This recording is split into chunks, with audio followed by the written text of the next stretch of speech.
জোটে নেই AIUDF ও তৃণমূল, তবু বিরোধীদের দাবি তারা ঐক্যবদ্ধ।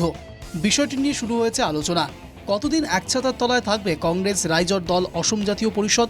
বৃহস্পতিবার অখিল দাবি করেন তাদের বৈঠক দেখে কাঁপছেন মুখ্যমন্ত্রী। মানে হিমন্ত বিশ্ব শৰ্মাইহে জানে যে তেওঁ কালি কলিজাত কিমান আঘাত লাগিছে, তেওঁ হাওঁফাওঁ কিমান মানে ধৰফৰণি উঠিছে কালি হিমন্ত বিশ্ব শৰ্মাইহে জানে। আপোনালোকৰ যদি কাৰোবাৰ হিমন্ত বিশ্ব শৰ্মাৰ লগত ব্যক্তিগত সম্পৰ্ক আছে, এবাৰ ৰিকুৱেষ্ট কৰক তেওঁ যে আপুনি কালি ৰাতি শুব পাৰিলে নে নাই। সকলো মানুহে জানে যে এতিয়া বিজেপি দলক বিদায় দিবৰ কাৰণে অসমৰ মানুহ উন্মুখ হৈ আছে। সকলো মানুহে প্ৰাৰ্থনা কৰি আছে যে বিজেপিয়ে আমাক খাই মাৰি দিছে। সকলো মানুহ আপোনালোকে চাওকচোন, এজন ব্যৱসায়ী সোধক, চবৰে ব্যৱসায় বেয়া। এজন সাংবাদিকক সোধক যে আগতকৈ অৱস্থা বেয়া। আপোনালোকৰ মালিকক সোধক, আগতকৈ অৱস্থা বেয়া। মোক সোধক, মই এজন এক্টিভিষ্ট হয়, মই এজন MLA হয়, তে মোক সোধক, আমাৰ অৱস্থা আগতকৈ বেয়া। সব ফালৰ পৰা আমাক বাক স্বাধীনতা হৰণ কৰি দিয়া হৈছে।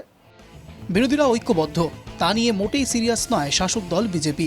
একইভাবে বিষয়টিকে গুরুত্ব দিচ্ছে না রাজ্যের অন্যতম প্রধান বিরোধী দল AIUDF।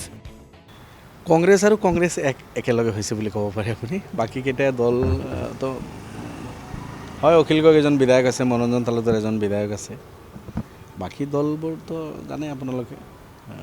ঠিক আছে, ভাল কথা, শুভেচ্ছা থাকিল তেখেতসকলৰ প্ৰতি। আমাৰ বিজেপি বিৰোধী যুঁজ, তেখেতসকলেও যদি বিজেপিৰ বিৰুদ্ধে যুঁজে, বেয়া পাব লগা একো নাই, ভালে হ'ব। আৰু আমাৰ যিটো বিজেপি বিৰোধী যুঁজ আমি আৰু ত্বৰান্বিত কৰিম। কোনোপধ্যে যাতে বিজেপি চৰকাৰ আহিব নোৱাৰে। খালি কংগ্ৰেছৰ মানুহখিনি যে ভিতৰৰ পৰা বিজেপিক লগ দিয়ে, খেলখন নষ্ট কৰে, এইবিলাক তেখেতসকলে লক্ষ্য ৰাখক। একলা চলনীতিতেই এগোচ্ছে আজমলের দল। আগামী 17 নভেম্বর থেকে গুয়াহাটিতে দুদিনের দলীয় বৈঠক। আমন্ত্রণ জানানো হয়েছে জেলা থেকে তৃণমূল স্তরের নেতাদের। বিধানসভা ভোটের রণকৌশল স্থির হবে ওই বৈঠকে। হয়, আছে, আমার কার্যসূচী আছে। আমার তো কার্যসূচী 17-18 তারিখে আছে। জিলা কমিটি, ব্লক কমিটি, যুৱ মৰ্চা, মহিলা মৰ্চা, ছাত্ৰ মৰ্চা এইসকলৰ লগত তেখেতে মত বিনিময় কৰিব, খবৰ ল'ব, পৰামৰ্শ দিব। এইখিনি কাৰ্যসূচী আমাৰ আছে। শিল্পালয়ত আমি হেৰি কৰিছোঁ।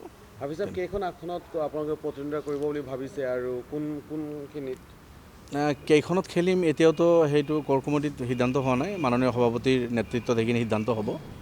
এনে আগত আমাৰ আলোচনা হৈছিল যে আমি 30-35খন আসনত নিৰ্বাচন খেলিম, এনেকুৱা অনানুষ্ঠানিক কিছু আলোচনা বিলোচনা হৈছিল। সেইখিনি ফাইনেল কথা নহয়। এতিয়া খুব বেছি আমি নেখেলোঁ, 2-এখন কম বেছি এনেকৈ হ'ব পাৰে। কিন্তু ক'ৰ কমিটিত এইটো সিদ্ধান্ত হ'ব, মাননীয় সভাপতিৰ নেতৃত্বত সেই কথাখিনি সিদ্ধান্ত হ'ব। একদিকে বিরোধী জোট, অন্যদিকে একা অন্যতম প্রধান বিরোধী দল AIUDF। সবার লক্ষ্য একই, অসমের ক্ষমতা থেকে বিজেপিকে উৎখাত করা। প্রশ্ন, AIUDF ছাড়া বিজেপিকে উৎখাত করতে পারবে বিরোধীরা, নাকি 26-এর বিরোধী স্ট্র্যাটেজি বুমেরাঙে পরিণত হয়? সেটাই হবে লক্ষণীয়। Bureau report, NKTV Bangla.